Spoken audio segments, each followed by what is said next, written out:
So I said that I was going to do a question and answer video when I hit 1,000 subscribers. Actually, the truth is I said I was going to do it when I hit like 500, and then I said I was going to do it when I hit 750, and I'm an asshole procrastinator. So we're actually doing 1,000, and as I said in the original video, this is supposed to be the way for my YouTube viewers to interact with me who may or may not catch the stream and may or may not know some of the things about me that my regular Twitch audience knows, which is exactly why we have a special guest. This is MC, which is short for Mrs. Charmer. She also is Lucky1013 on Twitch and is sometimes hanging out in my chat. She is also Kate Killer because she streamed Life is Strange and totally killed Kate because she's heartless, and a number of other things. So yeah, she's going to hang out, answer some of the questions with me, and because, again, my YouTube audience doesn't get to see her as much, we're going to ask her some impromptu questions as well, and see how it goes. This was largely inspired by Justin Larson, so I guess hats off to him, because he did this with his fiancée, and I thought it was adorable, so we're going to do it as well. All right, so copycat. Yeah, nothing is original about me whatsoever. Nothing is original about anybody. I am a Frankenstein of other people, just stitched together. Okay. So, all right, so we're gonna go ahead and go through the questions that were left on the video, and we're gonna start with a series of questions from Azure Demon.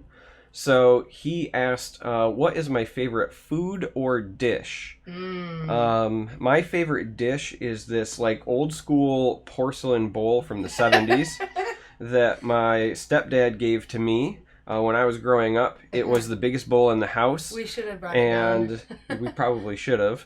And it was used for like cereal, and it was we called it a Willy bowl because it was huge. And then when I became an adult and moved out, I begged him to let me take it with me, and I affectionately keep that with me. Now, I know that that's not what you meant when you said food or dish, but I was taking it literally because I'm a dad, and so I'm full of dad jokes. My favorite food is easily pizza. Cookies.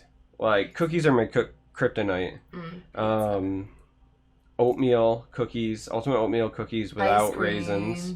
Probably followed by ice cream. Probably followed by lasagna.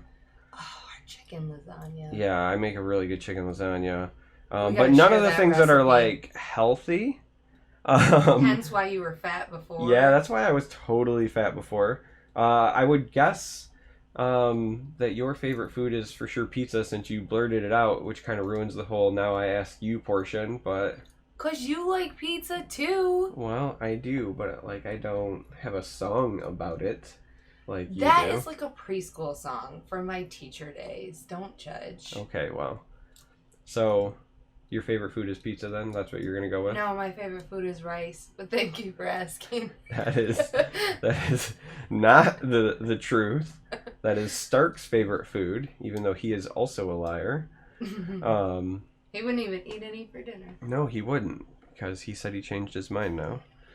All right. Kids. So Azure Demon also asks, if you could create a new card mechanic, what would it be?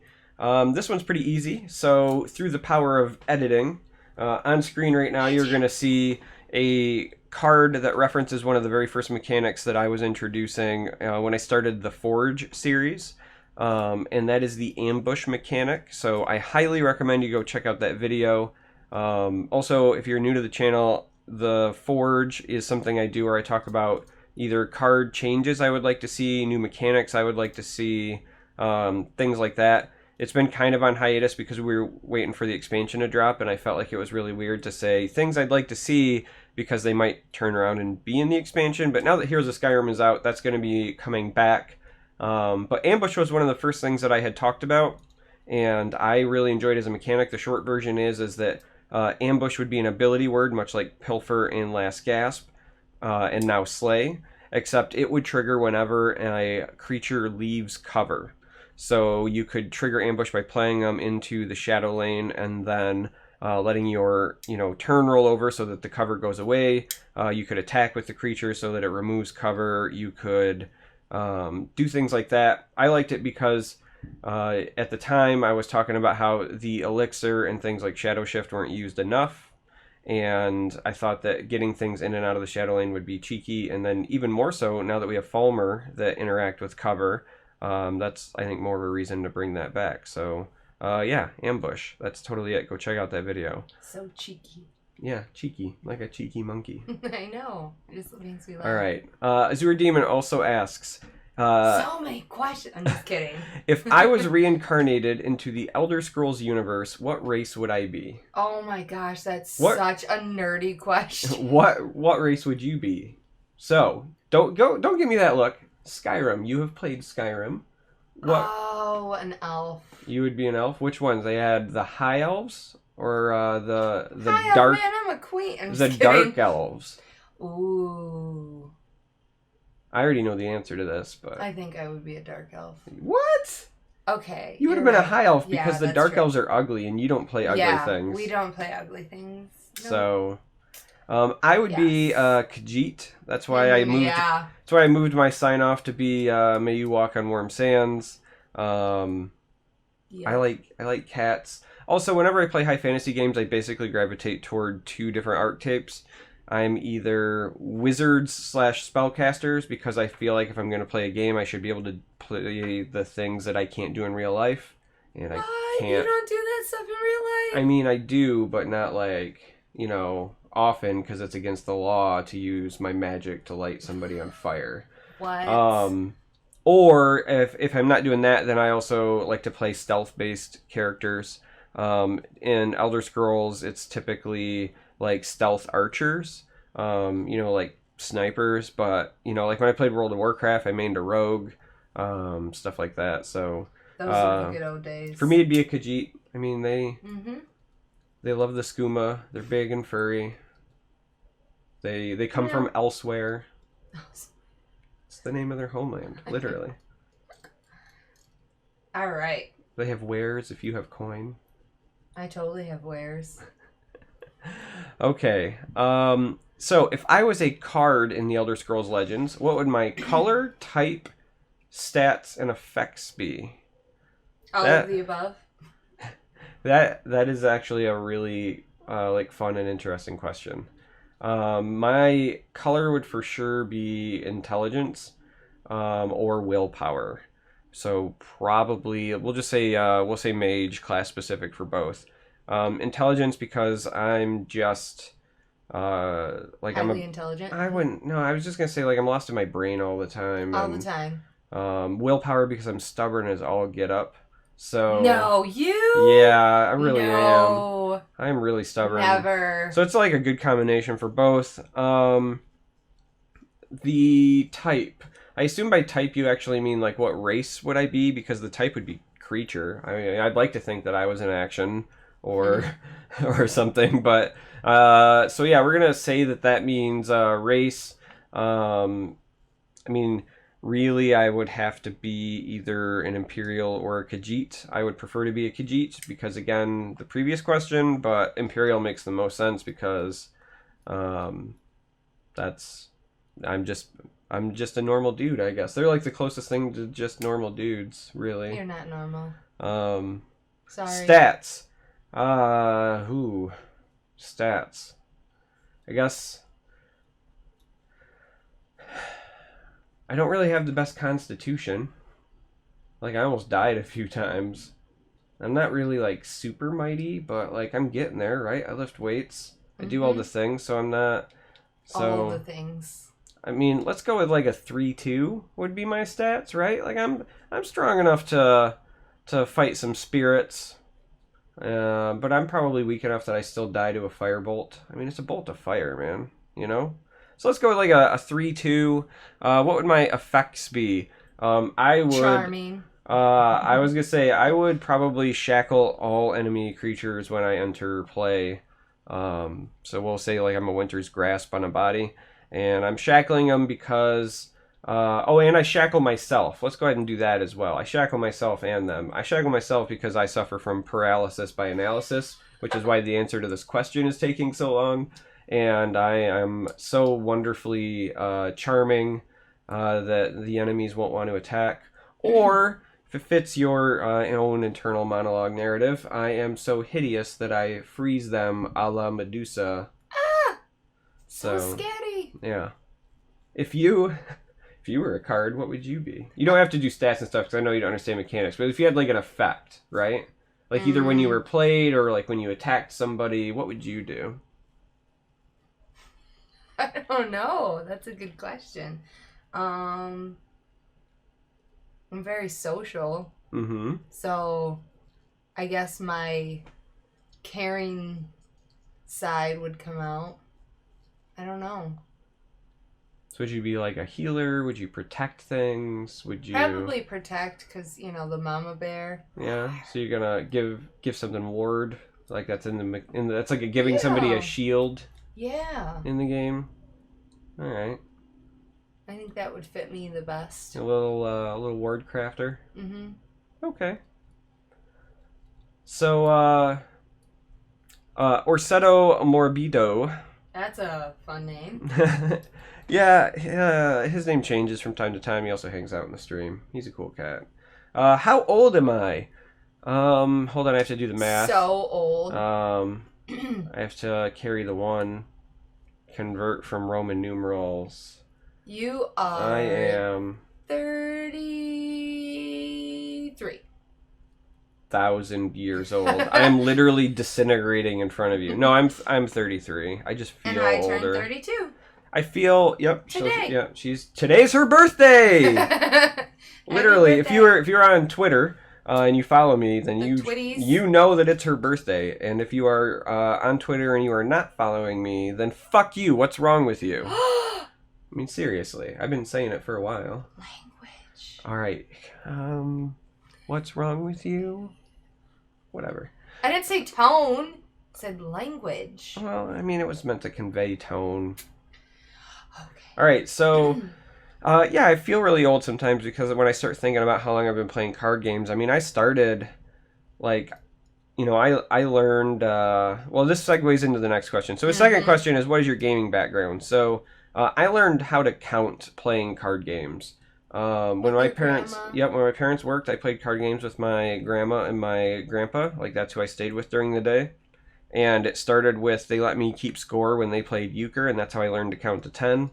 And then eventually, such a Michigan-based game. It is. And then they eventually taught me blackjack, and then it was poker, and then I was just hooked. Like I was 4 years old, sitting around playing poker with my grandparents, and winning. I was playing like Parcheesi and backgammon and all sorts of those things. I've been like a weird gaming kid for as long as I can remember.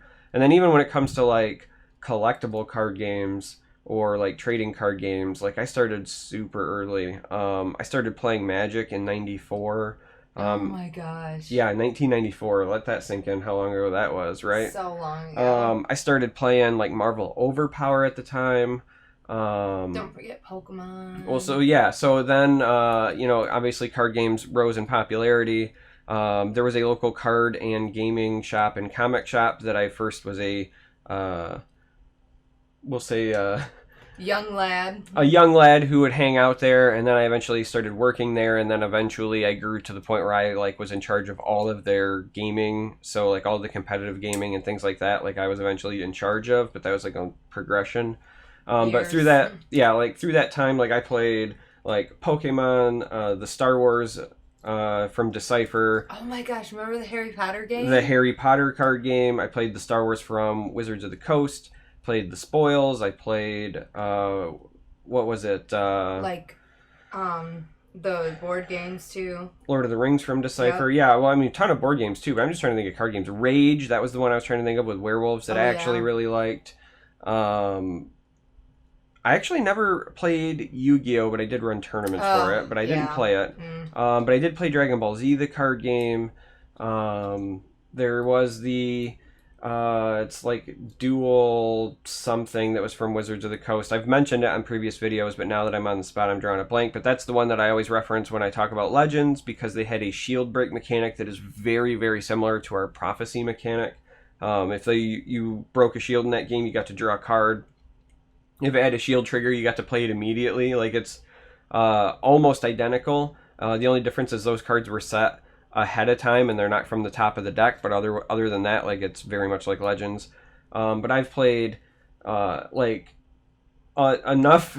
collectible card games and or trading card games that like I once tried to make a list and I was still coming up with stuff like days later. Even when you talk about digital stuff, like I've done Soulforge, I've done Hearthstone, I've done Hex, I've done all of those things. I like the non like collectible and trading card games, so I love stuff like Dominion and Ascension and Android Netrunner, and there are some other ones there as well. The World of Warcraft trading card game that was in the physical form before it was eventually like ported to Hearthstone. The list goes on and on and on. So I got that, and then like when it comes to other gaming, right? So it's like she said, I love board games. When I was young, I used to play a lot of Risk and a lot of Axes and Allies, like old 1984 Milton Bradley Axes and Allies, because I grew up with a family full of Marines, and that's what they liked to play. Plus, you like to use your brain and you like to solve things. I love a good puzzle. I love strategy games. And all that stuff eventually like transferred into like board games. Like you can't see it right now, but I've got like a cabinet full, and then there's like games even stacked on top of it of just board games and board games and board games. And I got some friends that I have a game night with, and so lots of board games, lots of card games, obviously video games because I do it in front of you guys. No. So yeah. None of those. Yeah. What's your gaming background? Oh gosh. Not much. Not like yours. But I mean, you introduced me to the world of this. Let's see. I mean, I used to play Resident Evil. No. I did not play. I watched my brothers play these games because I was too chicken shit to do it until you guys added me on here and made me do them against my will, like held a gun to my head and was like, all right. Nobody did it against your will. Okay, fair enough. But I am really scared and I can't finish the game because I'm too scared to do it now. Yeah, if you're watching this, make sure that you post lots of comments saying, hey, when are you going to finish Resident Evil 7? I can't. I'm so scared. If you go way back, you can see videos of her playing Slender Man and Alien Isolation and Outlast. And we're currently trying to play through Resident Evil 7, but she's been trying to chicken out on me. But she guest streams from time to time because she has very fun reactions when she plays horror games that I adore. You just like to scare me. Let's just be honest here. Everybody likes to scare everybody, and I mean, you've got a gaming background outside of the horror games. And I know this because I've seen you almost getting like Skyrim. I love Skyrim. That's like I love that game. At Last of Us, I love that game too. I played, what's the one that Tyler introduced me to? The Telltale Walking Dead series. Yeah, Walking Dead, but the other one. The one where it was you played the wolf guy or whatever it was. The Wolf Among Us? Yes. Yeah, that's another.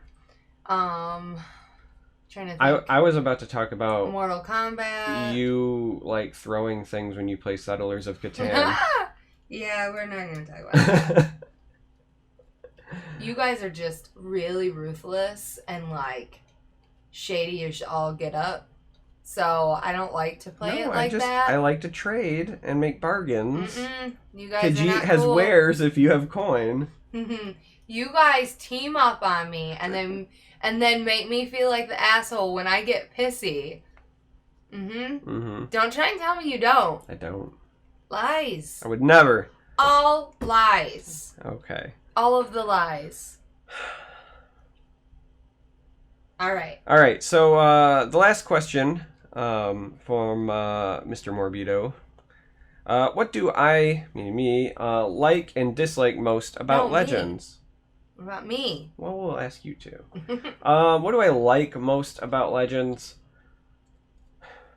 I really like that there are plenty of cards in the game, and even more so now with the Heroes of Skyrim release, where they try to marry flavor and function together into a card. Ungolm the Listener, for example, like, he's the listener, and so he's got an army of spies. So he literally just puts an army of spies in your deck. I dig it, right? Like, stuff like that. I I really enjoy the way that Direwolf Digital has tried to represent certain themes or certain actions from the games that we know and love in the game. What do I dislike most about Legends? I dislike that I don't get to play it as much as I want to, but that's just because of life, and I dislike some of the cards that exist that make me super salty when I lose to them. Oh, so salty. But It's that's like, that's just my normal rants about like micro decision making and the cards that make proper micro decisions difficult.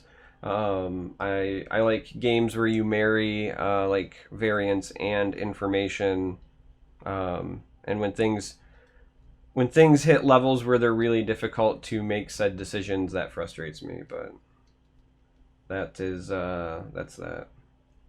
So Fire Dragon 311 asks, "What are your streaming hours?" Well, that should be the sort of thing that's a really easy answer, but isn't. I aim to start between 10:30 and 11:30 p.m. Tuesday through Saturday. I say aim to start because I work 2 jobs and have 2 kids, so I kind of have to wait till everybody. Yeah, I have a wife too, but who cares about her? I don't have to like wait till you're asleep, right? Like I either have to be home from work or the kids have to be asleep, because when they're not asleep, they come in and they say hello to everybody. Or they're loud. Or they're super loud. They sound like elephants just running around upstairs. Though you sometimes do that too. Like I'll tell you, like I'm gonna record, and then for whatever reason, like you go through the back door over and over and over, and it's so loud because it's right there. So rude. But yeah, so basically I'm waiting for everything. Out. Basically, I'm waiting for everything in the household to kind of calm down before I go live. Heaven forbid we live in the house. Yeah. It would be different if I had like a soundproof office or something. Or like I didn't work at home. Yeah. You know. So between 10:30 and 11:30 p.m. Eastern time, Tuesday through Saturday, I usually take Sundays and Mondays off for video editing and just time with the family in general, catch up on sleep. And then I usually go weeknights, it's between like 1 and 2 a.m. my time, so they're pretty short, but they have to be because I have to get up and work. Weekends, I sometimes stay up really late. What are you talking about? Weekends? You stay up really late during the week too. Yeah. I'll be getting up to Nurse Monroe and you're still up, and I'm like, oh my gosh, it's 4 a.m. He's got to go to work. Well, I gotta get editing done and stuff. And whatever. Hanging out with all my friends, and it's hard to say no. But yeah, so sometimes say no to drugs. Don't be a pusher. I'm not a pusher. So sometimes I'm up pretty late, other times not so much. So it's really hard. It's really hard right now to have a definitive schedule. But that's like the rough gist of it. Fire Dragon also asks, and I think this is a fantastic question because I was talking about it a bit today actually. Does it feel weird having a connection to 1K plus people that I have never met? Yes, it feels really weird. So, like, the whole reason I even started streaming... You're an introvert. Yeah, well, one, I'm a big introvert, but, like, the whole reason I started streaming to begin with was because, like, I love video games and I love card games. And even though I have friends that also love games, with the exception of one, maybe two, most of them don't, like, get super heavy into, like, the digital card games, and a lot of them aren't into some of the games that I was playing when I first started streaming. Level. Yeah, so... like, I didn't have anyone to like talk to about games, and I kind of just wanted to hang out and meet new people. So I was like, all right, we'll do the stream thing. It'll be a neat hobby. And so I enjoy hanging out with everybody. I enjoy the conversations. It's that outlet that I wouldn't get otherwise. Like, she is very kind and supportive and tries to listen to me, but kind of really doesn't care deep down when I start talking about. Like, I do care. I just don't understand. Sure. Glassy-eyed over. So, like, my interaction with you guys is really important to me, but by that same token, it is really, really weird anytime I step back and I think, like, you know... this many people want to watch you. Like, anybody wants to listen to me. It's like she said, I'm honestly a pretty big introvert, which is weird because most of my jobs require me to be an extrovert. Like, You're so fantastic at it, though. That's the weird thing. Inside, you're screaming, and outside, you're like... this is a really cool dude. Like, he has a Yeah. lot of information, and he knows what he's talking about. And you don't just spew things out like I do. I'm just like, and I'll say whatever. You actually are knowledgeable. You know what you're talking about. You do the research. You Yeah, I have the try. passion behind it. Where I'm like, fuck it. If I don't know, whatever. I'm just going to bullshit my way through it. Because it's fun. Yeah. Whatever. So it's weird when I think about it in that context because I am an introvert. It's weird that like anybody would want to watch me. I mean, I appreciate it, but it still feels weird. And then the one that was like really really weird, at least for me, was today. So beyond it just being her birthday today, if you're not familiar, the Elder Scrolls Legends Championship Series had their invitational tournament today with a bunch of the top players and content creators. It was put on by the Tessel Championship Series folks, and it had Bradford Lee and Schwitty casting it.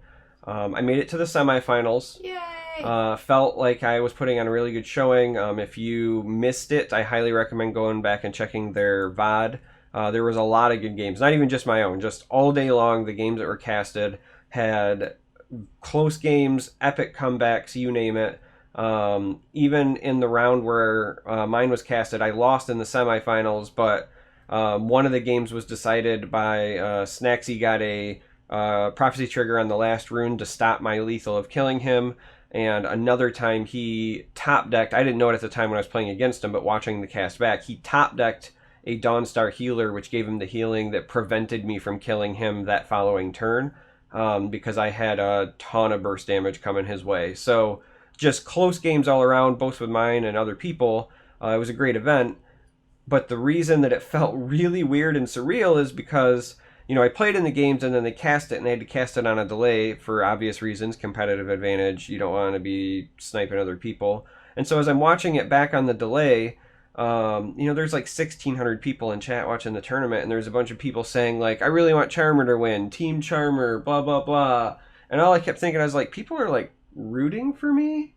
And that felt weird. Like, the only person who roots for me is like my wife or like my mom when I would like play sports or something as a kid. So like people that I've never met before saying like, hey, I really want Charmer to win or go Don't Charmer. smack me in the face. I already got one fat lip. I don't need another one. It really like it made me kind of take a step back and think like, oh gosh, This is real. Like, first of all, if you're one of those people, I'm super appreciative. Like, I don't like it hit me in a way that I can't even like describe it. I've been kind of struggling to articulate the feeling that it like caused all day because it's not something that I would have expected, but it was really don't cry. yeah, it's it was just really weird. So yeah, I don't know how I'm going to adjust to that again, like as an introvert. So yeah. You got me all. Didn't know this was going to this level. Yeah, well, you know, I appreciate you guys. We got the feels train going on here. I did not have a permission signed for this feels trip. So yeah, like it's definitely weird. You know, Merchant, if you're not familiar with the Gwent community, Merchant is a content creator for Gwent. He's also a pretty fantastic guy. We follow each other on Twitter. And he had tweeted, I want to say last week, maybe it was even a couple of days ago, that he ran into somebody like at the store that recognized him from his content creation. Whoa. Right? And all I kept thinking was like, That's I don't cool. know what I would do, right? Like when I'm at work, like the people, I just started a new job, but like the people I work with don't even really know that I do this. That you do that, at my last job, I have a couple of close friends that know that I did it, and then that's it. Like it's not like I walked around like advertising it because this is my super like nerdy hobby, and my like professional corporate life is way different. So like I wouldn't know what to do like if I met someone and they were like, oh my god, it's Charmer. Like even I'll wear like my Charmer gear in public. I wear it too. Like so does our boys. I don't have it like in front of me, but like my phone case literally says Charmer. And I've occasionally, like, last week I had a coworker say, like, oh, what's that for? And I was like, oh, it's a logo for something, like... Why didn't you say? Because I don't know, like... It's something to be proud of. It's you still put really... a lot of work into this. I mean, I have, but it's still something that's, like, really weird to me. It's like, I don't know what I would do if I met somebody who was, like, knew me from the stream or knew me from YouTube. You'd be like, yeah, that's me. Well, I would. Like, I'm not saying that I would, like, it would just be really weird. Like, I would, I don't know. I'm a screaming introvert. Like, I know it's hard to tell because I'm doing the most narcissistic thing you can do, which is film myself playing games and put it out like anybody has any interest in it whatsoever. I, like, go to a store and I'm friends with the people after we leave. Like, our son calls one of the people that we know at Target Grandpa Bruce because he's been through the whole pregnancy and now Stark's 4. So, like, complete opposite. Yeah. That's why we go together. Because like I open you out. Business. I open you up. Yeah. That's how we got kids. So. Whoa. All right. So Fire Dragon's last question, and this is also one that Alex KGB asked as well. What do you do outside of content creation? So nothing. The short answer, right? You're a hermit and you sleep. The too long didn't read answer is You're a narcoleptic. I am in fact that. You really are. I am because I'm up late all the time. So like the short answer would be work, gym, family, and then I go to stream, right? Dang, so priorities. Like that's. Well, I'm just doing it in the order of the day. Like that's the short answer. So, like work life is, I have a full-time job. I just switched. So before I worked, I was the manager of programming services for a small nonprofit that was in education. Now I work in data governance for my local state government. So like my degrees are in information technology, and that's what I do during the days, like my primary day job. I have a second job where I will teach college classes at night. I typically teach computer programming or like SQL or SQL Server, Windows Server, things like that. So I do that sometimes at night. And then, as we mentioned before, I used to be much bigger than I am now. I lost a lot of weight, so that eats up at least 3 nights a week at the gym. And then I also have a wife and 2 kids that I try to spend time with. Don't forget your girlfriend. That too. And so when I'm done with all of that, there's not a lot of like time left over to do anything else on top of that. So because content creation honestly eats up a lot of the rest of the time. Even when I'm not live, 9 times out of 10, like I'm video editing. I'm like creating custom cards in Photoshop. For the Forge series, I'm writing novels on Reddit because I try to be really active in the community. I want to be helpful. I want to have those good discussions. I'm doing a lot, but that's just because this is my passion, right? Like this is my hobby. So when I'm not doing those other things, I'm doing the content creation. And the best dad ever. I spend a lot of time with my family when I can because like you want to be a active parent. I want to be an active parent, right? Like I want to be as involved in that community as I am in my gaming community. So yeah, that eats up a lot of it. Yeah. So I mean, I wish I could say that I did something like super cool or interesting, but those are super cool and interesting. They are, but like those eat up a ton of time, and so it's not like then it's content creation. One of these days, like I'll show what goes into me making one of these videos. Yeah, I can film it. Well, not even just like the filming, but like the intro. A lot of people ask like, the backgrounds I make, like that stuff that I do, the custom cards I make, like the intro. So like when you see that Charmer logo thing, like I made that in After Effects. I'm mostly like, you don't know how to do all this stuff. Yeah. So like I'm mostly like too poor to hire like real artists to do it for me. So I just spend like 6 months teaching myself, and then that's what happens. So that eats up a lot of my time too. So then people can pay you to do it.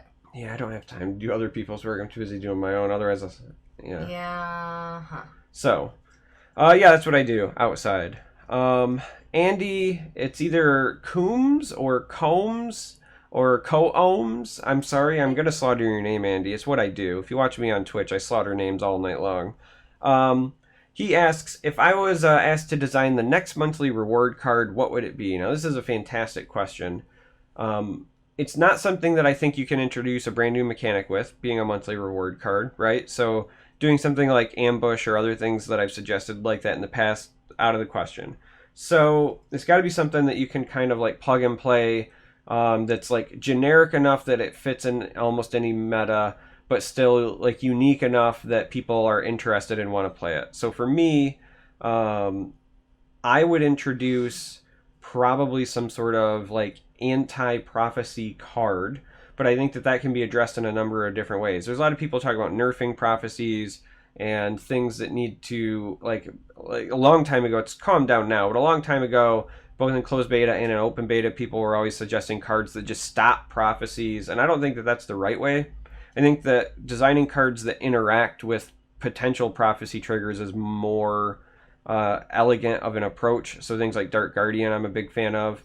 Things like the Shadowfoot that came out in Heroes of Skyrim, where you play it when you're then wanting to break a rune, and instead of hitting that prophecy for the first one, they get that action that you put on the top of their deck. I think that's great. In one of my episodes of The Forge, I had proposed a card, for example, that was called, I think, Hold Guard is what I named it. But it was like a 2-drop 1/4, but it's text read, if an action could target this creature, it has to target this creature, right?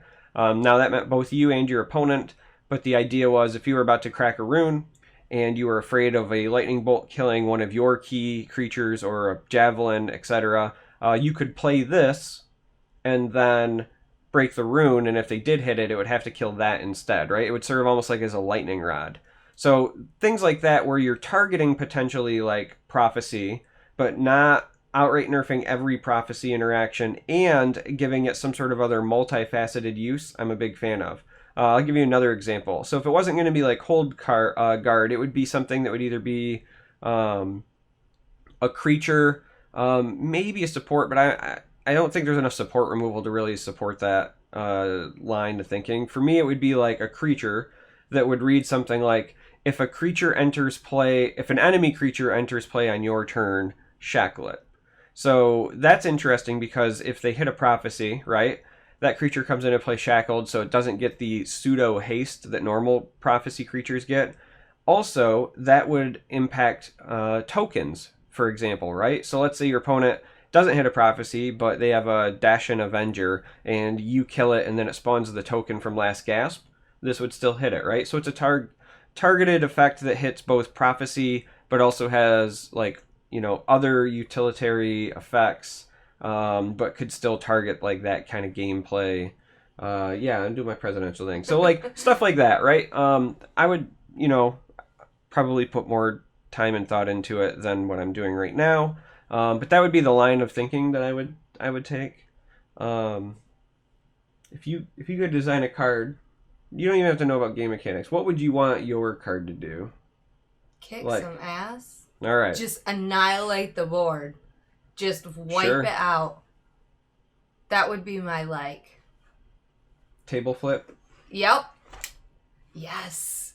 Like, alright, these bastards suck. Bam. I believe that, actually. I know, because that's my personality when I get pissed. Fuck you guys, I'm taking my ball and I'm going home. Pretty much.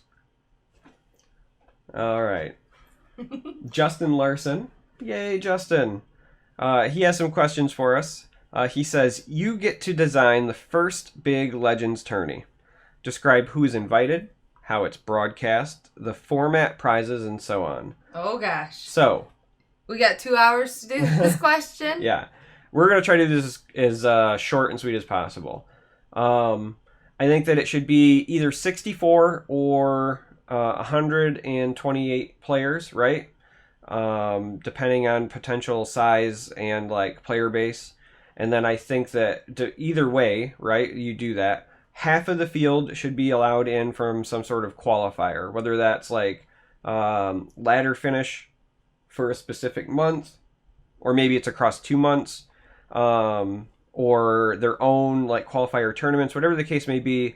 Half the field should just be at a minimum like you just earn your way in. Then the other half is split into 2 quarters.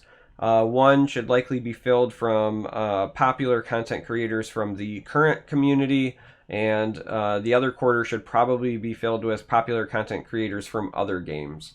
Now, I know what you're thinking, right? Like, why the hell should somebody like Crip get a spot in the tournament when they've done nothing for the game? And the answer is simple: exposure, right? Like, it sucks, but you get people to watch, and if they're honestly like not that great anyway, they're just going to flame out in the first couple rounds, so who cares? But you're trying to draw people in. I mean, that's basically what Gwent did, right? When you look at what Gwent did with their tourney, they had some people who were, auto qualified just because of their, presence and stance, and then they had a bunch of other people qualify for the tournament via the ladder experience, and I think that that was the right approach. I'd like to see something mimicked, but I wouldn't want the existing content creators to be left out. I think about immediately guys like CVH.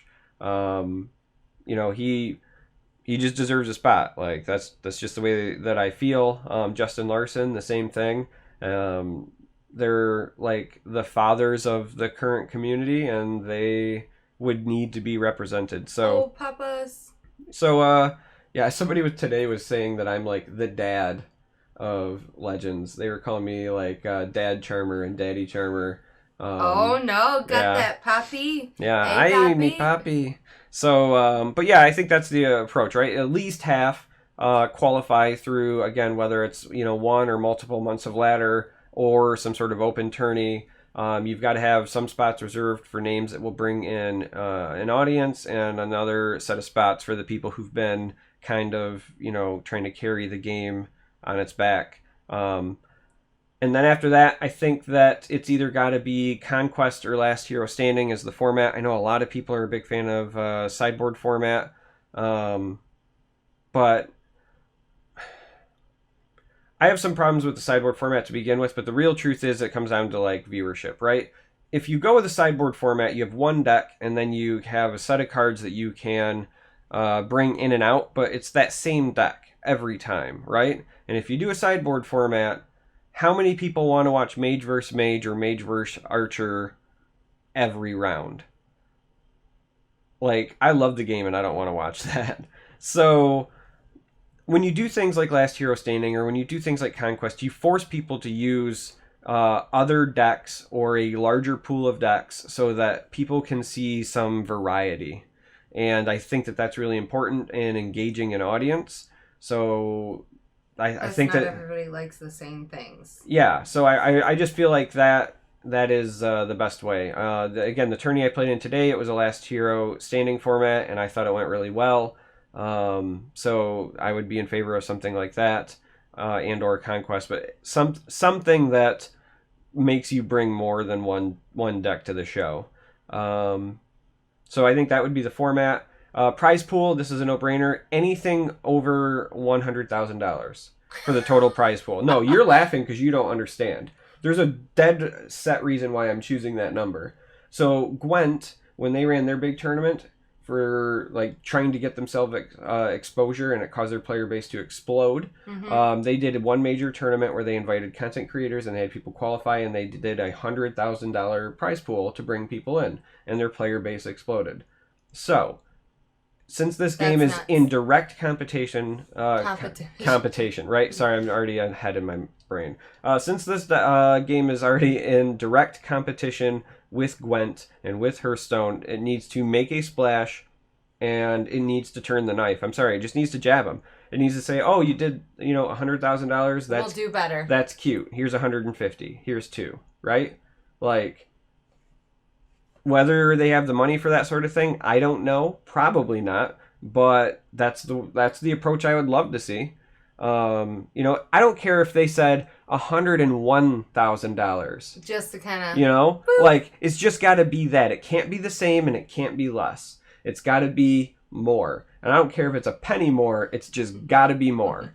So I think that's the other thing. And then in terms of how it's cast, that's actually a really difficult question, because you've got to have, at least in my opinion, people who understand the game to get quality casting. But this game is so much in its infancy that even the people that are trying to cast, they don't have like the name recognition yet. Like, I think that for the very few times that they have done casting, I think that Schwitty and Brad do a fantastic job. I know I've messaged Schwitty personally and said, like, hey, I thought you did really great. For given first time hearing it, seeing it, I thought it was great. Given the the infancy that this game is in, and that production value is in, and so forth. Like, I thought that they did a fantastic job. So I agree. if they foster that ahead of time for the tournament, I think that would be great. I would like to see either Bethesda or Direwolf or somebody else. Maybe they hire some external third party vendor to step in and handle the like technical production. Again, if you're watching the stream today, it was very glitchy. It kind of glitched and cut out, but that has to do with like you're trying to coordinate like a lot 4 different sources coming in Yeah. through one shitty internet feed out in the mountains or whatever it is, right? So, Yeah. if you have somebody step in and say, "Hey, we're going to take care of the technical," and these couple people, or maybe it's 3, whatever, are like, you guys just focus on casting. I think that that's the way to go. But you've got to have at least 1, if not 2. I would personally, like, if I was going to do like my lineup, my dream team lineup, it would be 2 people that know the game, right? And then like 1 person who might be an outsider who could either play like color commentary or play the person who says like leading questions, right? So they might say like, hey, I noticed that he did this. What do you think he was thinking there, Joe? And then the other person leads in, because I think that having somebody like that present would be an asset for new audience members and or new players, because that person might ask the questions that everybody is thinking that might be overlooked by the veteran casters. If you're a veteran of the game, there's some stuff that you is just know automatic to you that a new person might not know. So but I think that you need to have at least 2 veterans, so that one person, if they do trip up, you've got somebody else there that can say, actually no, it's probably more like this, because people are human and there will be mistakes. So I think having that check and balance is important, and then having the lead in question. So like if I was going to do the casting lineup, it'd probably be 3 people, 1 outsider, maybe color commentary or whatever, and then 2 veterans. Yeah, that's how I would run the tourney. And that's the short version. Short. Yeah, right? Told you. 2 hours later. Yeah. You can wake up now. All right, so Justin Larson also asks, what nerfs during open beta did I like or dislike the most, and why? The one that I disliked the most was for Divine Fervor, and it's simply because I felt like at the time, the power level of the card was fine. So those of you who are new or don't know, Divine Fervor used to cost 4 instead of 5. You also got it, or at least 1 copy for free from the story mode, and it was a very, very, very, very popular archetype for new players to play Token Spellsword, because it was cheap to build and it was effective enough to let you grind a legend. But even though it was effective enough, like, it was not a top tier deck, right? It was serviceable. But it was not top tier, but it was cheap to build. So for new players, it like completely saturated the lower ranks. There was a lot of complaints about it, and there was a lot of complaints about the staleness of those games at the lower ranks, which is why they ultimately upped it to 5. They flat out said it was to kind of help with that experience. So from a power level standpoint, it kind of bugs me, because looking back, again, if you're somebody who's been around the block with this game, this was at a time when, Manticore could kill stuff in the other lane, so it could basically lock down 2 lanes. Moonlight Werebat was a 4/3. House Kinsman was a 3/3. Harpy used to be a 2/2. Crystal Tower Crafter used to be a 2/2. Like, the list goes on and on and on and on. Pillaging Tribune used to give drain to every creature in the lane when it got played. Things were just bonkers broken. Burn and Pillage. Burn and Pillage like single-handedly defined the format. It used to cost 6 instead of 5, but it hit both lanes and only your enemy. So literally mid-range games were defined by who got to burn and pillage first. So when you look back at all of those other broken things that they did eventually address, the Divine Fervor nerf to me feels like it was, unnecessary. Like, that card was needed to even prop up that archetype. And it kind of like nerfed it into oblivion at the time, and it's been struggling to rebound. I've been seeing it a bit now that Heroes of Skyrim is out again, but it put that deck in a bad spot. So again, I know why they did it, because of new player saturation, but I felt like that one was bad. The one that I liked the most, oh god, any of the ones I just mentioned, Burn and Pillage, Pillaging Tribune, Kinsman, Werebat, Harpy, Crystal Tower Crafter, Soul Rest Marshal. Did you guys know that Soul Rest Marshal used to be a 5 cost 4/4 that reduced the card that you played next by 6?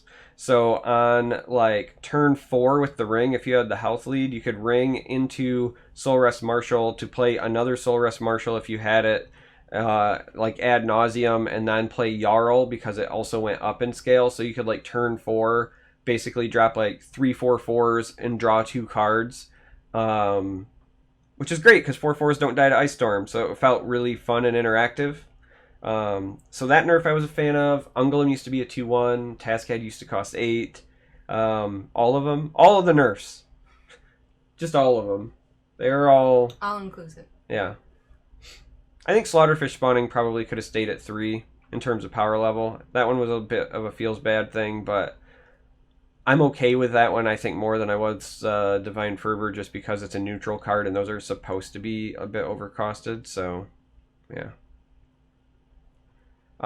So Justin Larson, what sort of job would you like to have in 10 years? I'll let you answer this one first. What kind of job do you want in 10 years?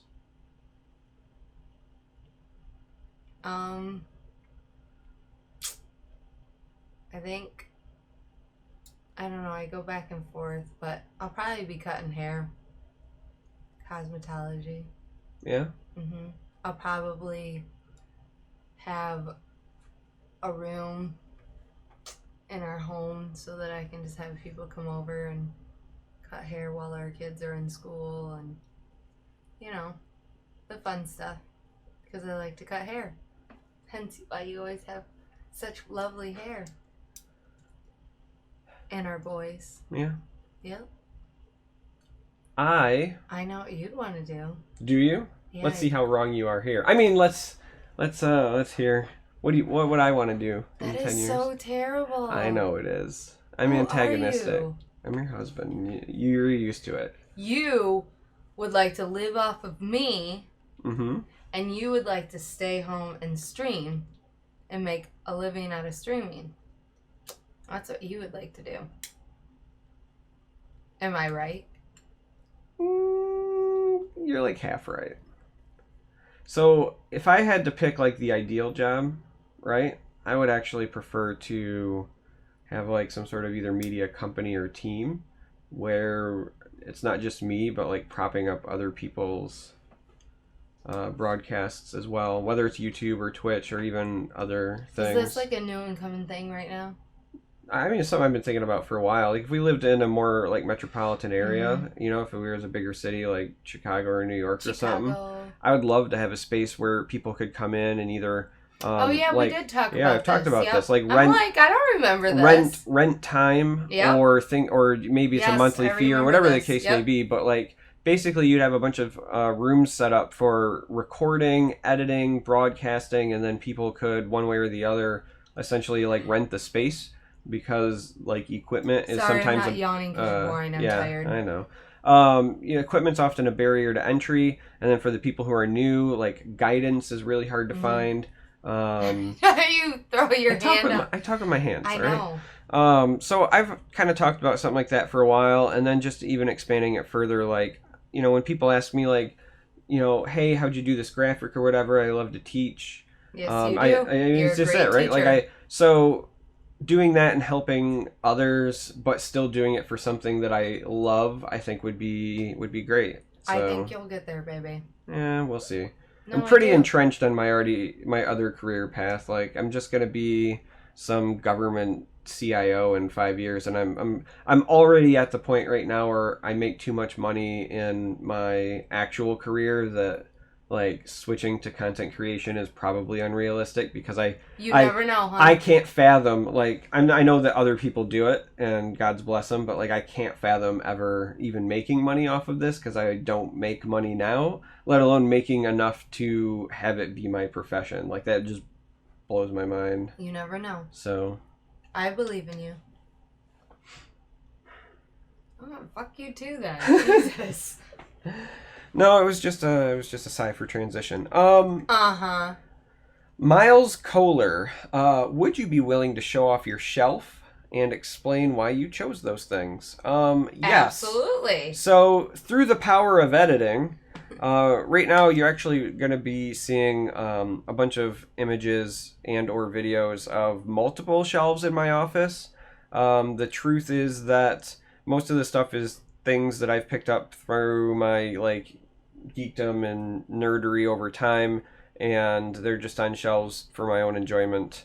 A lot of Star Wars stuff, Game of Thrones stuff, Marvel stuff. Like I clearly love Marvel and Game of Thrones. My oldest son's name is Stark. I've got a bunch of stuff. So if it's not like on a shelf behind me, it's on a shelf where you guys can't see it. Plus, we have Monroe too. You can't forget about him. Yep, we have Monroe as well. If you guys aren't familiar, Monroe is named after Nomad from the Marvel Universe. So, yeah, those are the things that are either behind me or on my shelves. Drabberfawn535. What is your favorite race and class from the main Elder Scrolls games? Like I said before, for me it's Khajiit and likely anything sneaky. What do you play? Batman. No, did you like swing a weapon? Did you use a bow when you were playing Skyrim? Oh,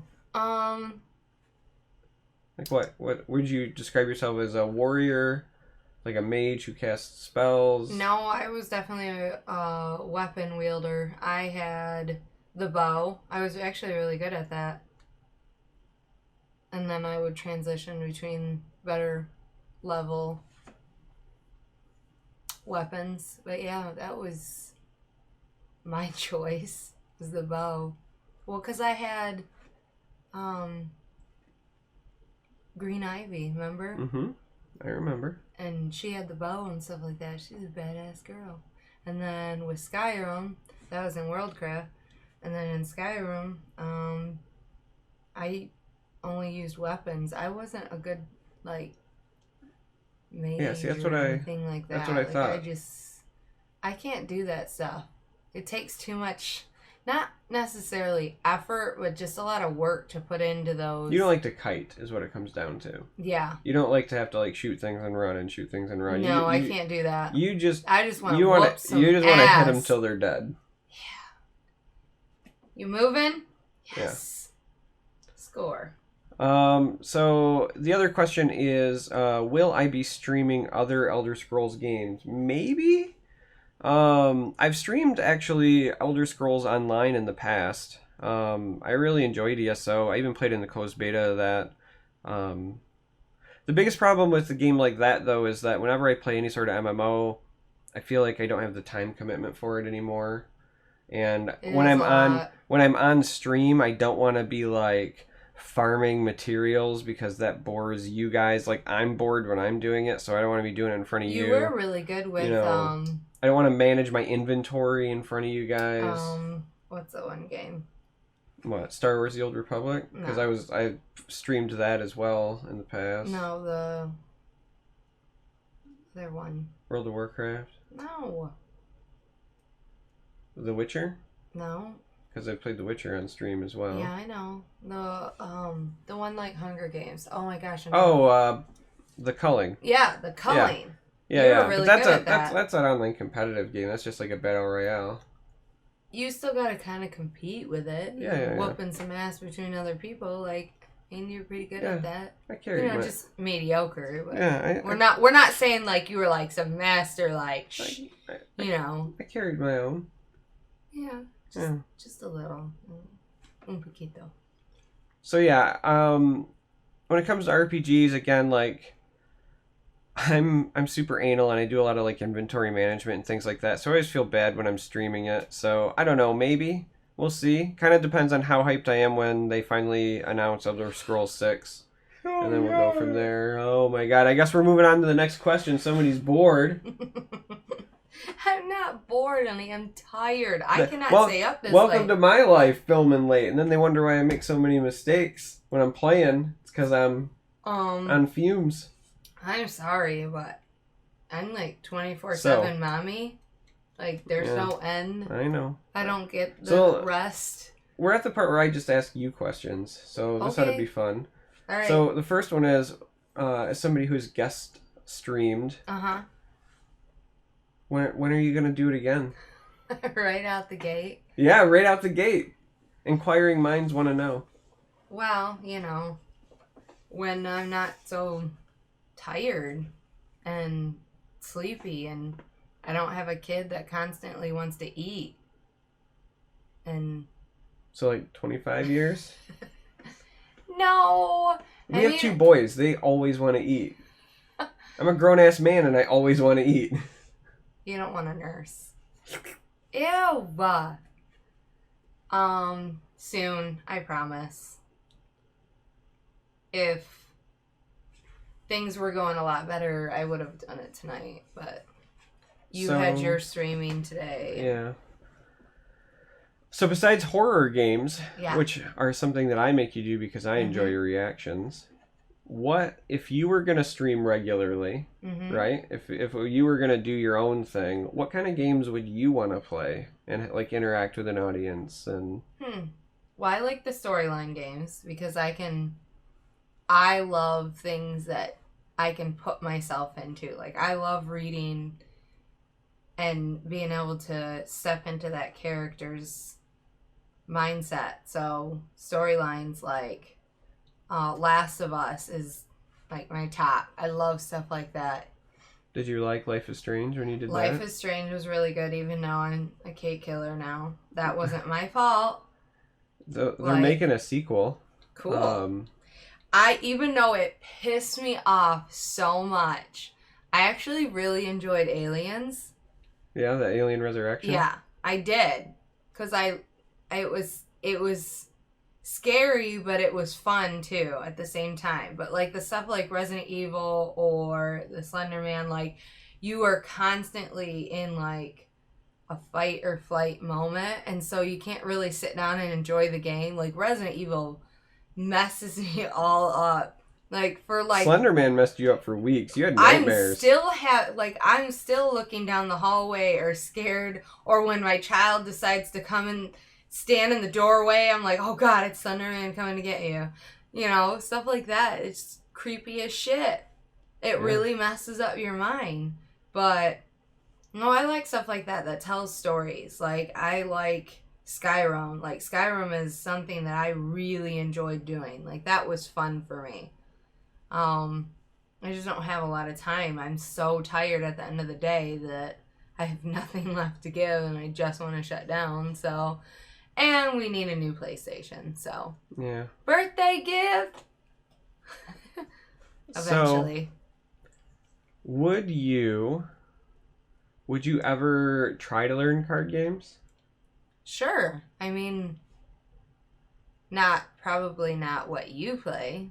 So, I haven't actually mentioned it to him yet, but somebody that was a viewer had a fantastic idea. Oh, gosh. I don't know if you know this or not, but Justin Larson has this series that he calls Drafting with, and then it's his fiance, right? It's fun, and somebody had mentioned how fun it would be if we potentially had like you play against her, or Lateralis, who's another streamer, content creator. His significant other, everybody refers to as mom because she's usually in the background scolding him, right? Yeah. There has also been some suggestions that maybe we have a mom versus you night or something. Okay. Which would be potentially comical. That would be crazy. There would be some swearing and some I give up moments and... You think you'd get salty? No. You're not a gracious loser? No. Not at all.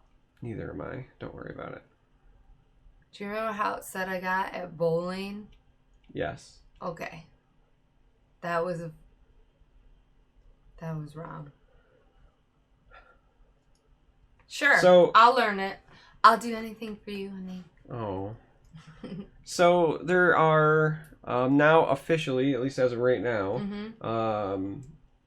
more than 1,000 people subscribe to just little old me channel, and there are more than 2,000 people now following me on Twitch. In fact, a lot of people. I was just showing her in the last 7 days alone, I've picked up over 1,000 new followers on Twitch. Woo, woo. There's been a massive explosion for the Legends community. So, knowing that, right? Do you have your own like personal message or anything that you want to share with thousands of people? Because I keep going back to that question. It does feel weird to think that there's some sort of connection between me and like, you know, thousands of people that I've never met. So, but you have to think about it though. Like, even though we're not connecting with people, like, as far as our words are hitting them, we still go see movies. We still go see concerts. Like, there's something that draws that person in to you. Like, there's something about you that they like and they enjoy. And whether you want to believe it or not, you're charismatic and you're fun and you have a lot of knowledge and people like that. And you're an awesome guy and you teach things instead of just being like, oh, I don't have time for that. So, okay, that's all fair, but knowing that, right? I mean, I'm lending you the power. I'm saying you now officially have a connection to thousands of people. My connection is through you. Sure, but now I'm giving you the microphone. I don't want it. No, that's what I'm saying, right? This is why I wanted to ask this question. So what do you want to say? Like, I don't have anything to say though. Like, I'm here. This is me. Hello. No, not like thank you. We appreciate you guys coming back. Well, yeah, but you know, I didn't think that we were like done. Is this our last question? Yeah, this is the last question. Oh, all right. Well, thank you. We appreciate your guys' support. We love you. We want you to keep coming back.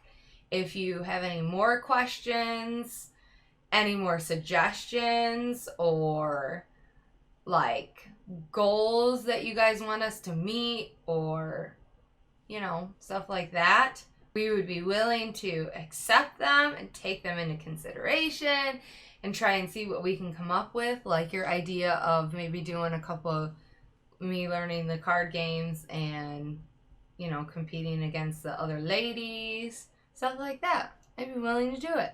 So thank you for your support. We love this guy right here. He's cool. He's a cool cat, as you say. Yeah, cool Khajiit. You should do that for a little thing. For a little emote? Yeah, so emotes, right. Oh, yeah. I've got... Talk about those. Well, I got emotes coming for the affiliate. My face? Yeah. Got emotes coming for the affiliate program soon. And hopefully in the very, very near future, we're going to be applying for Twitch partnership because our numbers have been great and constantly growing. Yes. So that would mean even more emotes and some other cool things as well. So cross your fingers. If you're watching this and you haven't subbed, please sub. You'll know that I never, like, hardly ever say please sub. I'm doing it. Please sub. I don't have, like, I know that they say, like, it's like YouTube etiquette or best practices or however you want to word it, right? But they always say, like, at the video you should say, like, make sure to down here. like, subscribe and follow and or whatever it is. And, like, I don't say that, right? Like, I've got my one end screen thing that's like 10 seconds of dead air usually at the end, which will be at the end of this again, where if you want to sub, like, great, but usually I just don't try to be pushy. But I will say they take a look at a lot of things, not just your Twitch numbers but your other social media channels. So with me thinking about actually applying for partnership soon, if you haven't subbed, it would be nice. It would be nice. That's about as pushy as I'm gonna get. It would be nice, but and appreciated, and lots of love sent your way. So we do appreciate you. This is normally what I would say. You know, thanks for watching, and I would do my sign off, but we're gonna do two things different this time. Oh no. First, I'm gonna say, even though I'm going to say goodbye now through the power of editing, we're gonna show you some bloopers, I think, after this. Oh man. From us filming this. There's some funny ones you'll enjoy. And 2, we'll make you do the sign off. So normally when I sign off, I say, "May you walk on warm sands," because that's a Khajiit thing, right? It's like a hello and a goodbye. I don't have a nice little message. Well, you could look at the camera and say, "May you walk on warm sands." May you walk on warm sands. You didn't have to be super dramatic about it. Oh, but yeah, that's seriously. That's just me, though. Yeah, I know. Just me. All right. You asked for mine, and that was my interpretation of it. So, yeah, you know. Do what you're told. May you walk on warm sands. No, seriously. Thanks for watching. Bye, guys. We love you guys, and you know, may you walk on warm sands.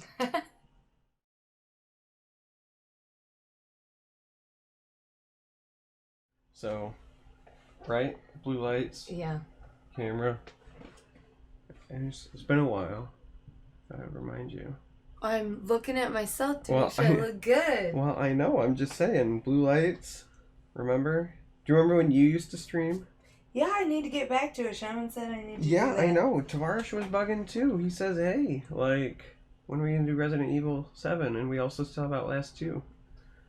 That I scooped up when it was on sale. Oh. For I'm Steam scared. Summer Sale.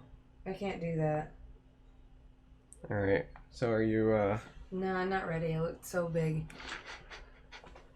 I need to, shrink back.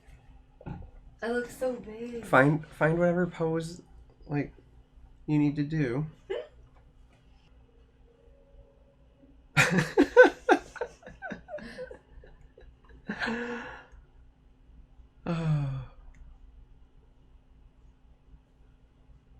There's your emoji right there. There's my emote. Emoji. I thought it was emoji. On Twitch, it's an emote. It's an emote? Yeah. Oh. What? You know, like Kappa, and Bible Thumb. I don't know what those are all called. You do the hey guys all the time. Yeah, I know. Yeah. You know what they're called. Yo. What be happening with that hair over there, woman? It's fine. It's not fine. Whatever, you primp yourself too. You go in. I just make sure that the wind hasn't blown like those weird strands over here. And then I wipe the shine off my face. And that's it. I know, I'm just saying, but... And I get a pillow for the floor for my massive balls. This hair thing is just not working. Why don't you just put a hood up? Go on YouTube channel too, damn it. And I want to look fantastic.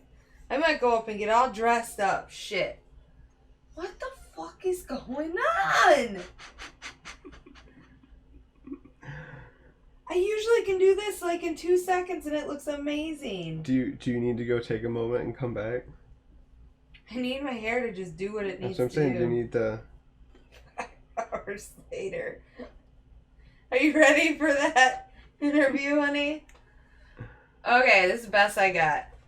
You sure? Yep, I'm just gonna be a hot mess. Howdy.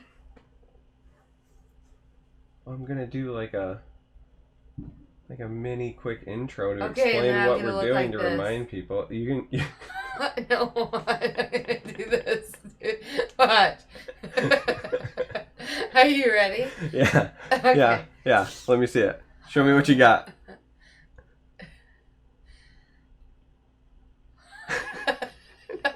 How bad does it look? Looks pretty good. I mean. I just spent 20 minutes on my hair. I mean, and I'm gonna look like this. I mean, I'd hit that. You'd hit this? Yeah. I'd hit it like a truck. Joke on out too. You'd hit that too? Mm-hmm. Okay. Is that what you guys look like? No, not at all.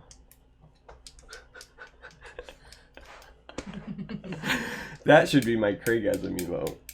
There you go. Well, I just gave it to It'll you. just be your face instead of mine. Okay. Even though that would break Danny's heart. Oh, yes. Do Did you miss my shenanigans? Yes. Dude, if they only could see this. Do you have this taping right now? Maybe. Are you serious? Yeah. Don't worry, it's gonna get edited. You seriously have all this shit taping? Mm-hmm. Are you gonna like clip it together? That's the number one rule. You record everything and then you edit out all the fuck I fucked up. Okay, then you go. Don't forget that. You'll enjoy that later. Okay. Yeah, I'll enjoy it. I can't laugh. My lip.